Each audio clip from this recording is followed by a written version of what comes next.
Hello बच्चों, welcome to my channel. तो आज हम लोग क्लास 10 चैप्टर नंबर 2 बहुपद पर प्रैक्टिस क्वेश्चन करने वाले हैं। तो इसमें हम 20 इंपॉर्टेंट क्वेश्चन करने वाले हैं और जो आप लोग के बोर्ड एग्जाम के लिए काफ़ी इंपॉर्टेंट है। ठीक है, तो आइए हम देखते हैं कि पहला क्वेश्चन क्या है। ठीक है, तो आज देखते हैं पहला क्वेश्चन। देखिए, निम्नलिखित में कौन बहुपद है। जैसे इसका पिछले वीडियो में मैंने इस चैप्टर को कंप्लीट वन शॉट में करवा दिया है, तो आप लोग पहले वो वीडियो देखकर उसके बाद इसका प्रैक्टिस क्वेश्चन लगाइए। तो आप लोग के इस चैप्टर से जो भी कंसेप्ट है वो क्लियर हो जाने वाले हैं। ठीक है, और इस चैप्टर से जो भी आप लोग के पेपर में क्वेश्चन आने वाले हैं वो नहीं वो बन जाएंगे। ठीक है, तो सबसे पहला क्वेश्चन देखते हैं कि निम्नलिखित में कौन बहुपद है। तो देखिए, सबसे पहले बहुपद कौन है ये हमें इसमें देखना है चारों ऑप्शन में। तो सबसे फर्स्ट ऑप्शन जो है वो है एक्स स्क्वायर माइनस का 5x प्लस का 4√x है। देखिए, हमने पिछले वीडियो में बताया था कि अगर चर संख्या रूट अंडर में अगर आ जाएगा तो वो बहुपद नहीं होगा। तो ऑप्शन नंबर ए जो है वो गलत आंसर है। ठीक है, ऑप्शन नंबर ए गलत है। ठीक है, अब ऑप्शन नंबर बी में देखिए कि चर का जो घात है वो फ्रैक्शनल में है, यानी कि बट्टे वाली संख्या में, भिन्न में है। तो ऑप्शन नंबर बी भी गलत हो जाएगा क्योंकि x का पावर 3/4 है। तो अगर देखिए x का पावर 3/4 है और फिर x का पावर 1/2 है, तो ये भी ऑप्शन गलत हो जाएगा। देखिए, ट्रिक से बनाना है, आप लोग को रूल याद रखना है। मैंने ये सब पॉइंट सब लिखवा दिए हैं पिछले वीडियो, आप लोग देख कर उसके बाद क्वेश्चन लगाइएगा तो आप लोग का सारा कंसेप्ट क्लियर हो जाने वाला है। तो आप लोग देख सकते हैं ऑप्शन ए में क्या है, √x में, जो कि चर संख्या रूट के अंदर में आ गया। और ऑप्शन नंबर बी में देखिएगा कि आप चर संख्या जो है चर संख्या का जो घात है, पावर है, वो बट्टे वाली संख्या हमारा है, तो नहीं होगा। जैसे ऑप्शन नंबर सी में भी देखिएगा, तो ऑप्शन नंबर सी में भी देखिएगा आप लोग कि चर संख्या जो रूट के अंदर में आ रहा है, तो ये भी ऑप्शन नंबर सी भी इसका क्या हो जाएगा, रॉन्ग आंसर हो जाएगा। ऑप्शन नंबर डी में आप लोग देखिएगा कि ऑप्शन नंबर डी में क्या बोल रहा है। ऑप्शन नंबर डी में देखिए √2x² माइनस का 3√3x और प्लस का √6। आप लोग यहाँ ध्यान दीजिएगा कि ये जो x है वो क्या है, रूट से बाहर है। ये भी x है, रूट से बाहर है। तो ये देखिए √2x² माइनस का 3√3x प्लस का √6, ये x और ये x दोनों रूट से बाहर है। तो हम क्या कह सकते हैं कि ऑप्शन नंबर डी इसका करेक्ट आंसर है। ठीक है, जैसे कि ऑप्शन नंबर डी इसका सही आंसर है। तो पहला का जो हमारा आंसर हो गया वो ऑप्शन नंबर डी है। ठीक है, तो आई होप कि आप लोग को ये पहला क्वेश्चन समझ में आ गया है। ठीक है, तो अब चलते हैं नेक्स्ट क्वेश्चन की तरफ। हमारा नेक्स्ट क्वेश्चन है कि निम्नलिखित में कौन बहुपद नहीं है। अब जो बहुपद नहीं होगा उस पर टिक करना है। जैसे ऑप्शन नंबर ए में आप लोग देख सकते हैं कि 2 माइनस का x² प्लस का √3 और x जो है से वो रूट से बाहर है, तो ये तो बहुपद है, तो ये ऑप्शन ये तो नहीं होगा। ठीक है, ऑप्शन नंबर बी देखते हैं। ऑप्शन नंबर बी में क्या है, 2/3x प्लस में 1। ठीक है, जैसे ऑप्शन नंबर सी को देख लेते हैं। ऑप्शन नंबर सी तो बहुपद है। ठीक है, तो ये भी नहीं होगा। अब देख सकते हैं यहाँ दो ऑप्शन सही है, ऑप्शन बी और ऑप्शन डी दोनों सही है। ठीक है, तो ऑप्शन बी और ऑप्शन डी दोनों सही है, तो मिसप्रिंट हो गया होगा। तो देखिए ऑप्शन बी और डी क्यों सही है। जैसे ऑप्शन बी में है 2/3x प्लस का 1 और ऑप्शन डी में है 1/x प्लस का 1। तो ऑप्शन बी को पहले समझते हैं। देखिए बी में क्या है, हमने बताया था कि चर संख्या जो वो डिनोमिनेटर में नहीं आना चाहिए। जब चर संख्या अगर डिनोमिनेटर में आ गया तो हम कहेंगे कि वो बहुपद नहीं होगा। तो देखिए यहाँ का इसका दो ऑप्शन है, ऑप्शन बी और डी दोनों सही है। ठीक है, तो आई होप कि आप लोग को ये भी क्वेश्चन समझ में आ गया होगा। तो अब चलते हैं नेक्स्ट क्वेश्चन की तरफ। देखिए नेक्स्ट क्वेश्चन में क्या बोल रहा है, बहुपद 3x² प्लस का 8x प्लस का 10 का घात होगा। अब देखिए बहुपद सबसे पहले 3x² प्लस का 8x प्लस का 10, ये एक बहुपद है और बोल रहा है कि इसका घात होगा। देखिए घात जब भी आप लोग को क्वेश्चन पूछा जाएगा, देखिएगा हाथ का जब भी आप लोग को क्वेश्चन पूछा जाएगा तो सबसे पहले बहुपद में आप लोग ये देखिएगा कि चर संख्या का सबसे ज्यादा पावर कितना है। तो देखिए चर संख्या यहाँ पे x है और उसका पावर 2 है, तो इसका ऑप्शन नंबर बी हो जाएगा, यानी कि इस बहुपद का जो सबसे ज्यादा घात है वो 2 है। ठीक है, तो option number B is correct answer. तो अब चलते हैं नेक्स्ट क्वेश्चन की तरफ। ठीक है, तो अब चलते हैं हम नेक्स्ट क्वेश्चन की तरफ, और जो कि नेक्स्ट क्वेश्चन हमारा है, बोला यदि बहुपद gx = 3x² माइनस का 7x प्लस का 2 हो तो g इंटू माइनस का 1 का मान होगा। अब देखिए इस क्वेश्चन को हम सबसे पहले कैसे सॉल्व करेंगे, आप लोग ध्यान से देखिएगा। gx जो है, तो देखिए इस क्वेश्चन को हम कैसे सॉल्व करेंगे क्वेश्चन जो है वो है g x is equal to 3x² minus का 7x प्लस का 2, ठीक है। तो हमें मान ज्ञात करना है g इंटू माइनस का 1। मतलब ये हुआ कि जहाँ पे x है वहाँ पे हमें -1 पुट करना है। जैसे देखिए 3 इंटू यहाँ पे x है तो -1 का होल स्क्वायर हो जाएगा, -7 इंटू -x यहाँ पे भी पुट करना है, और प्लस का 2 है तो प्लस का 2 लिख देंगे, ठीक है। अब देखिए g इंटू माइनस का 1 इज इक्वल टू, अगर आप सॉल्व करेंगे तो देखिए -1 का स्क्वायर +1 हो जाएगा। देखिए माइनस माइनस प्लस और 7 यहाँ पे 2 हो जाएगा, ठीक है। अब g इंटू -1 अगर इसको आगे सॉल्व करेंगे तो 3 × 3 प्लस का 7 प्लस का 2, ठीक है। अब देखिए g इंटू -1 अगर आगे इसको हम सॉल्व करेंगे तो 7 और 3 10 हो जाता है, 10 और 2 को जोड़ेंगे तो ये 12 हो जाएगा, जो कि हमारा ऑप्शन नंबर बी में मिल रहा है, ठीक। तो हमारा जो 4 का जो है से करेक्ट आंसर जो होगा वो option number B correct answer, ठीक है। तो आई होप कि आप लोग को ये भी क्वेश्चन समझ में आ गया होगा। अब चलते हैं हम नेक्स्ट क्वेश्चन की तरफ। हमारा नेक्स्ट क्वेश्चन है बहुपद 10x माइनस का 25 का शून्यक होगा। अब देखिए शून्यक निकलवाना भी मैं पिछले वीडियो में सिखा दिया हूँ, आप लोग पिछला वीडियो देखिएगा, उसके बाद ये सब क्वेश्चन खुद बन जाएगा, ठीक है।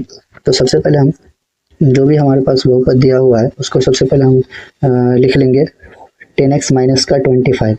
हमने बताया था कि शून्यक निकालने के लिए सबसे पहले बहुपद लिख लेने के बाद इज इक्वल टू में 0 लगा देंगे, ठीक है। अब यहाँ से x का वैल्यू फाइंड करिए। 10x इज इक्वल टू देखिए माइनस का 25 उधर गया तो प्लस का 25 होगा। यहाँ से x इज इक्वल टू देखिए 25 अपॉन में 10, देखिए 5 से कटेगा तो 5 5 या 25 और 5 2 या 10। तो यहाँ से आंसर जो आता है वो x का वैल्यू निकलेगा 5/2, जो कि ऑप्शन नंबर ए में हमारा दिख रहा है, ठीक है। तो 5 का जो है option number A correct answer है, ठीक है। तो आप लोग को समझ में ये भी क्वेश्चन आ गया होगा। तो अब चलते हैं हम नेक्स्ट क्वेश्चन की तरफ। देखिए नेक्स्ट क्वेश्चन बोल रहा है एक घात वाला बहुपद कहलाता है।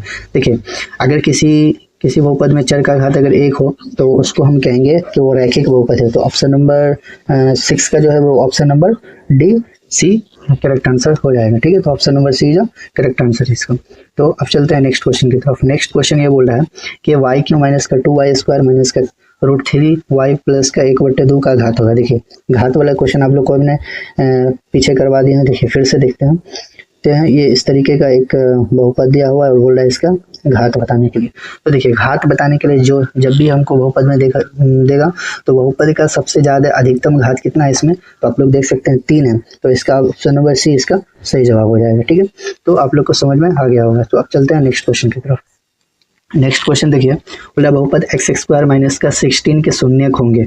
अब देखो इसका भी हम शून्यक निकालेंगे। तो सबसे पहले x² माइनस का 16 इज इक्वल टू हमें 0 कर देना है, ठीक है। यहाँ से x² is equal two plus 16 उधर गया तो सॉरी -16 उधर गया तो प्लस 16 हो जाएगा। यहाँ से अगर स्क्वायर हटाएंगे तो अंडर रूट में 16 आगे में प्लस माइनस लग जाएगा। तो x इज इक्वल टू देखिए +-4 हो जाएगा। तो +-4 का ये मतलब होता है कि x इज इक्वल टू एक बार +4 लिखेंगे और एक बार -4 हो जाएगा। तो देखिए ऑप्शन नंबर ए में इसका सही जवाब है। एक बार +4 है, दूसरी बार -4 है। तो ऑप्शन नंबर ए इसका करेक्ट आंसर हो जाएगा, ठीक है। तो आई होप कि आप लोग को 8 नंबर क्वेश्चन भी समझ में आ गया होगा। अब चलते हैं हम नेक्स्ट क्वेश्चन की तरफ। देखिए नेक्स्ट क्वेश्चन बोल रहा है त्रिघाती बहुपद x³ माइनस x² का शून्यक होगा। देखिए सबसे पहले x³ माइनस x² अगर है तो इसको हमने बराबर 0 करना है। अब यहाँ से देखिए x² कॉमन है दोनों में से, तो यहाँ से x² कॉमन लिया तो x बचा, यहाँ से x² अगर हमने कॉमन लिया तो 1 बचा इज इक्वल टू 0। अब देखिए x माइनस का 1 इज इक्वल टू हमें 0 करना है। तो यहाँ से अगर हम x minus 1 is equal to 0 होगा तो x इज इक्वल टू 1 बचेगा, और यहाँ से x² इज इक्वल टू अगर 0 करेंगे तो x इज इक्वल टू 0 बचेगा, ठीक है। तो देखिए हमारे पास शून्य 1 और 0 दोनों निकल रहा है, जो कि ऑप्शन नंबर डी में दिया हुआ है, 0 और 1 दोनों, ठीक है। तो 9 का जो option number D is correct answer हो जाएगा, ठीक है। तो अब चलते हैं नेक्स्ट क्वेश्चन की तरफ। और हमारा नेक्स्ट क्वेश्चन ये बोल रहा है द्विघाती बहुपद x² माइनस का 3 के शून्यक होंगे। देखिए जब भी शून्यक निकालना है तो x² माइनस 3 को लिखने के बाद इज इक्वल टू 0 करेंगे। यहाँ से देखिए x² is equal to -3x बराबर के उस साइड जाएगा तो +3x। अब यहाँ से देखिए स्क्वायर हटेगा तो इधर रूट चलेगा, आगे में प्लस माइनस। अब देखिए 3 जो है से रूट के अंदर से उसका वर्गमूल नहीं निकलेगा, तो हम कह सकते हैं कि x इज इक्वल टू जो है से √3 प्लस का और एक बार माइनस का √3 इसका सही जवाब हो जाएगा, जो कि ऑप्शन नंबर बी में दिख रहा होगा। तो 10 का जो हो जाएगा वो option number B is correct answer, ठीक है। तो अब चलते हैं नेक्स्ट क्वेश्चन की तरफ। नेक्स्ट क्वेश्चन है मेरा 11 और 11 क्वेश्चन नंबर ये बोल रहा है कि निम्नलिखित में कौन बहुपद नहीं है। देखिए इस टाइप का क्वेश्चन बहुपद नहीं है। देखिए 2 अपॉन में 3x प्लस का 1 ये बहुपद नहीं है, क्योंकि देखिए यहाँ पे भी दो ऑप्शन सही है, ए और सी दोनों सही है, क्योंकि देखिए बी वाला तो बहुपद है और डी वाला भी बहुपद है, लेकिन ऑप्शन नंबर ए और सी देखिए चर जो है वो डिनोमिनेटर में आ रहा है। यहाँ पे भी 1 अपॉन में x माइनस का 1 है, तो यहाँ पे ए और सी दोनों सही जवाब है। ठीक है, तो मिसप्रिंट हो जाता है। आप लोग के एग्जाम में कोई एक ऑप्शन जो दिया रहेगा वो बहुपद नहीं रहेगा। ठीक है, इस टाइप के क्वेश्चन में। तो चलते हैं अब नेक्स्ट क्वेश्चन की तरफ। नेक्स्ट क्वेश्चन है 12 नंबर और 12 नंबर में देखिए क्वेश्चन बोला द्विघाती बहुपद में शून्यकों की संख्या होती है। हमने आप लोग को पढ़ा रखा है कि द्विघाती बहुपद में जो है शून्यकों की संख्या वो 2 होती है, तो इसका राइट आंसर जो है वो बी हो जाएगा। ठीक है, तो अब चलते हैं 13 नंबर क्वेश्चन में। और 13 नंबर क्वेश्चन देखिए बहुत इंपॉर्टेंट है। बोला यदि बहुपद px जो हमें दिया हुआ है x² माइनस का 3x प्लस का 5 और इसके शून्य को बोला है अल्फा बीटा हो, तो हमें बोल रहा है 4 इंटू अल्फा प्लस बीटा का मान निकालने के लिए। देखिए 4 इंटू अल्फा प्लस बीटा का वैल्यू कैसे निकलेंगे। देखिए 4 इंटू अल्फा प्लस बीटा का जो फॉर्मूला हमने पढ़ा रखा है आप लोग को वो होता है माइनस का बी बटे ए। तो अब देख सकते हैं 4 इंटू माइनस का बी बटे, अब यहाँ से देखिए कि तो अब देख सकते हैं यहाँ से ए माइनस बी, तो माइनस बी देखिए x के गुणांक को हमें बी बोलना है। ठीक है, देखिए b का मान है -3, तो -3 और माइनस बी, ये देखिए फॉर्मूला वाला माइनस और एक जो माइनस बी है तो वो माइनस माइनस प्लस हो जाएगा और बचेगा यहाँ पे 3 और a का मान कुछ नहीं है तो 1 हो जाएगा। ठीक है, अब यहाँ से देखिए 4 और 3 को मल्टीप्लाई होकर हमें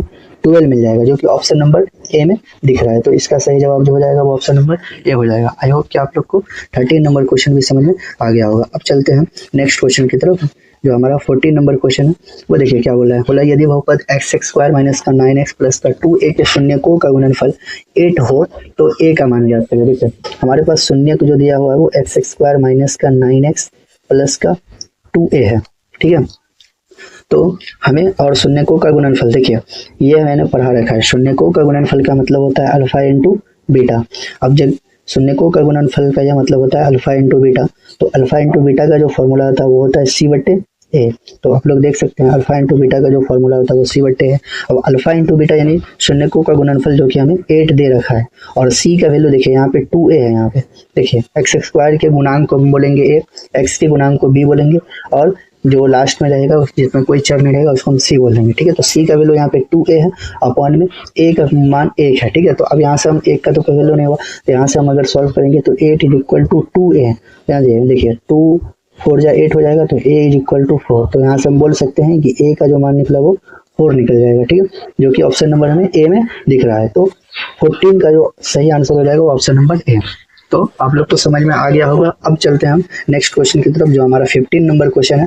15 नंबर क्वेश्चन देखिए क्या बोल रहा है। यदि बहुपद x² माइनस का 4x प्लस 1 के शून्य अल्फा बीटा हो तो अल्फा इंटू बीटा का मान ज्ञात करें। देखिए पीछे मैंने पढ़ा रखा है, तो आप लोग देख सकते हैं अल्फा इंटू बीटा, शून्यकों का गुणनफल को हमें अल्फा इंटू बीटा बोलना है। देखिए x² माइनस का 4x प्लस का 1। अब हमें अल्फा इंटू बीटा का वैल्यू निकालना है। अल्फा इंटू बीटा, तो अब देखिए अल्फा इंटू बीटा का जो फॉर्मूला होता है वो होता है सी बटे ए।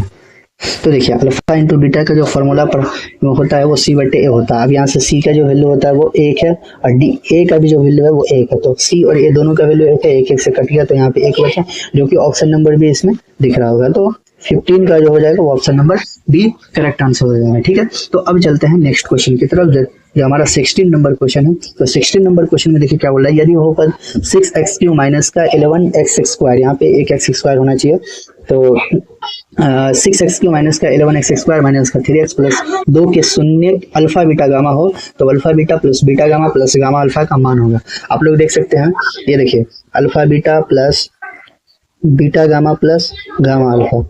देखिए ये जो होता है इसका फॉर्मूला सी बटे ए होता है। पिछले वीडियो में मैंने ये सब फॉर्मूला करवा रखे हैं, तो आप लोग पिछला वीडियो देखिएगा तो आप लोग को ये क्वेश्चन सब अच्छे से समझ में आ जाएगा। ठीक है, तो देखिए इसको हम बोलते हैं शून्यकों को दो दो करके लेने पर शून्यकों का योग। त्रिघाती बहुपद के शून्यकों को दो करके लेने पर शून्यकों का योग, जो कि होता है alpha beta plus beta gamma plus gamma alpha, उसका फॉर्मूला होता है सी बटे। अब यहाँ से देखिए सी का जो वैल्यू होता है वो एक्स का गुणांक होता है। तो देखिए सी का जो वैल्यू है वो -3 है, -3 और ए का वैल्यू 6 है। अब यहाँ से इसको सॉल्व करेंगे तो 3 2 जा 6, जो कि हो जाएगा माइनस का 1/2, जो कि ऑप्शन नंबर हमें सी में दिख रहा है। तो 16 का जो करेक्ट आंसर हो जाएगा वो ऑप्शन नंबर सी। तो अब चलते हैं नेक्स्ट क्वेश्चन की तरफ, जो हमारा 17 नंबर क्वेश्चन है। तो 17 नंबर क्वेश्चन में क्या बोला है, देखिए बहुपद 5y² माइनस का 14y प्लस का 8 के शून्यकों का योग हुआ। देखिए अब जब भी आपके पेपर में शून्यकों का योग ये वर्ड अगर आ गया तो आप लोग को हमेशा दिमाग में रखना अल्फा प्लस बीटा, ठीक है। शून्यकों का योग का मतलब होता है अल्फा प्लस बीटा। इसका फॉर्मूला होता है माइनस का बी बटे ए। अब यहाँ से माइनस का बी, देखिए माइनस का बी जो होता है वो देखिए माइनस का 14 दिया हुआ है, तो माइनस का 14 ये माइनस माइनस प्लस हो जाएगा, तो 14 बटे ए का वैल्यू जो है वो 5 है, तो 14 बटे 5 जो कि ऑप्शन नंबर सी में हमें दिख रहा है। तो 17 का जो ऑप्शन नंबर हो जाएगा वो option number C correct answer हो जाएगा, ठीक है। तो अब चलते हैं नेक्स्ट क्वेश्चन की तरफ, जो हमारा 18 नंबर क्वेश्चन है। वो ये बोल रहा है कि यदि बहुपद x² माइनस का kx प्लस का 8 होना चाहिए। देखिए यहाँ पे मिस प्रिंट है, x² माइनस का kx प्लस का 8 होना चाहिए कि शून्यकों का योग शून्यकों का योग 6 है, तो k का मान होगा। देखिए शून्यकों का योग, अभी हमने बताया कि शून्यक का योग जब भी आएगा हमें अल्फा बीटा लेकर चलना, अल्फा प्लस बीटा, जो कि फॉर्मूला होता है माइनस का b बटे ए, ठीक है, जो कि फॉर्मूला होता है माइनस का b बटे ए। तो अल्फा प्लस बीटा जो कि शून्यकों का योग हो गया। देखिए शून्यकों का योग जो कि हमें 6 दिया हुआ है, माइनस भी देखिए यहाँ से minus B, minus minus plus, और बी का मान क्या हो गया, ए का मान 1 है। अब यहाँ से देखिए के इज इक्वल टू हमें निकल रहा है 6, तो ऑप्शन नंबर देखिए 6 का है, ऑप्शन नंबर डी इसमें सही जवाब होगा, ऑप्शन नंबर डी इसका सही जवाब हो गया, ठीक है। तो आई होप कि आप लोग को 18 नंबर क्वेश्चन भी समझ में आ गया है। तो अब चलते हैं नेक्स्ट क्वेश्चन, जो हमारा 19 नंबर क्वेश्चन है। तो 19 नंबर क्वेश्चन में देखिए क्या बोल रहा है, यदि अल्फा बीटा द्विघाती बहुपद f(x) माइनस का 3x प्लस 5 के शून्य हो तो 1y alpha plus 1y beta का मान होगा। देखिए हमें बहुपद दिया हुआ है x² माइनस का 3x प्लस का 5, और हमें बोल रहा है कि 1y alpha plus 1y beta. देखिए इसको सॉल्व करिएगा अगर, तो अल्फा बीटा लघुत्तम आएगा, फिर यहाँ से अल्फा अल्फा कटेगा, बीटा बचेगा। तो हमें इतना सॉल्व करने की जरूरत नहीं है, क्योंकि इसका मैंने फॉर्मूला बता रखा है, जो कि 1y alpha plus 1y beta is equal to हो जाता है माइनस का b बटे सी। देखिए सॉल्व करने पर भी हमें माइनस का b बटे सी होगा, तो आप लोग इसका फॉर्मूला ही डायरेक्ट याद रखिएगा, जो कि मैंने पिछले वीडियो में करवा रखा है, ठीक है। तो इसका डायरेक्ट फॉर्मूला आता है माइनस का b बटे सी। अब देखिए माइनस का b, तो b -3 है, तो माइनस माइनस प्लस हो जाएगा, और c का वैल्यू 5 है, तो देखिए 3 बटे 5 ऑप्शन नंबर ए में ही दिख रहा है। तो हमारा सही जवाब जो हो जाएगा वो ऑप्शन नंबर ए इसका करेक्ट आंसर हो जाएगा, ठीक है। तो अब चलते हैं नेक्स्ट क्वेश्चन, जो हमारा लास्ट क्वेश्चन होगा, अंतिम क्वेश्चन होगा, जो कि 20 नंबर क्वेश्चन होगा। 20 नंबर क्वेश्चन में बोला है यदि किसी द्विघाती बहुपद के शून्यकों का योग और गुणनफल माइनस का 4 एंड माइनस का 5 है तो बहुपद होगा। देखिए हमें इसमें क्या दे रखा है, शून्यकों का योग दे रखा है और शून्यकों का गुणनफल दे रखा है, ठीक है। तो देखिए शून्यकों का योग मीन्स अल्फा प्लस बीटा दे रखा है, जो कि -4 है, और शून्यकों का गुणनफल मीन्स अल्फा इंटू बीटा दे रखा है, जो माइनस का 5 है। तो हमें बोल रहा है बहुपद निकालने के लिए। तो देखिए हमने बताया था कि यदि कोई किसी भी द्विघाती बहुपद के दो शून्यक अल्फा बीटा हो तो उसके शून्यकों का जो योग बहुपद जो निकलता है उसके, तो वो निकलता है x² माइनस का alpha plus beta into x plus alpha beta. ये फॉर्मूला मैंने पिछले वीडियो में करवा रखा है, आप लोग देखिएगा। अब देखिए यहाँ से ये फॉर्मूला अगर हम लगाएंगे तो x² माइनस, ये फॉर्मूला अगर हम लगाएंगे तो x² माइनस, अब देखिए अल्फा प्लस बीटा माइनस है, -4 है, तो देखिए इसकी जगह पे मैंने -4 रखना है, तो -4 और ये वाला माइनस प्लस हो जाएगा, और यहाँ पे 4x। अब देखिए अल्फा इंटू बीटा की जगह पे -5 रखना है, तो देखिए माइनस और ये वाला प्लस, तो माइनस हो जाएगा और यहाँ पे 5 हो जाएगा। तो देखिए बहुपद जो मेरा निकला वो निकला x² प्लस का 4x माइनस का 5। अब देखिए ऑप्शन नंबर इसमें डी में इसका करेक्ट आंसर दिख रहा है, तो 20 का जो ऑप्शन नंबर डी है इसका करेक्ट आंसर हो गया। तो आई होप कि आप लोग को जो भी 20 क्वेश्चन करवा दिए हैं आप लोग को समझ में आ गया होगा। तो